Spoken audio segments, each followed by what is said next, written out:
రేపు తెలంగాణలో మున్సిపల్ ఎన్నికల పోలింగ్ జరగనుంది. ఇవాళ పోలింగ్ కేంద్రాలకు బ్యాలెట్ బాక్సులు వెళ్తున్నాయి.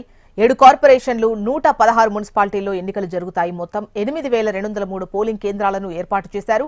అన్ని పోలింగ్ స్టేషన్స్ లో వెబ్ కాస్టింగ్ నిర్వహిస్తున్నారు. మొత్తం 2996 వార్డుల్లో జరుగుతున్న ఈ ఎన్నికల్లో 12993 మంది అభ్యర్థులు తమ అదృష్టాన్ని పరీక్షించుకుంటారు.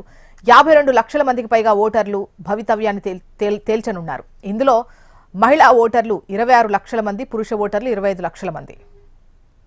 ఎన్నికలను అత్యంత పారదర్శకంగా నిర్వహించేందుకు రాష్ట్ర ఎన్నికల సంఘం పటిష్టమైన చర్యలు చేపట్టింది. ఈసారి రాష్ట్ర ఎన్నికల సంఘం అత్యాధునిక సాంకేతికతను వినియోగిస్తోంది. రాష్ట్ర వ్యాప్తంగా ఏర్పాటు చేసిన పోలింగ్ కేంద్రాల్లో 100% వెబ్ కాస్టింగ్ సౌకర్యాన్ని కల్పించింది.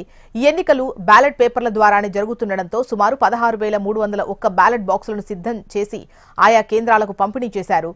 ఓటింగ్ ముగిసిన అనంతరం బ్యాలెట్ బాక్సులను స్ట్రాంగ్ రూమ్లకు తరలించి అక్కడ 24 గంటల పాటు కట్టుదిట్టమైన భద్రత ఏర్పాటు చేయనున్నారు. మరోవైపు 25,000 మంది పోలీసులతో భారీ బందోబస్తు ఏర్పాటు చేశారు. రాష్ట్ర వ్యాప్తంగా 1900 సమస్యాత్మక, 1400 అత్యంత సమస్యాత్మక పోలింగ్ కేంద్రాలు గుర్తించి అక్కడ సీసీటీవీ మానిటరింగ్ తో పటిష్ట నిఘా ఏర్పాటు చేశారు.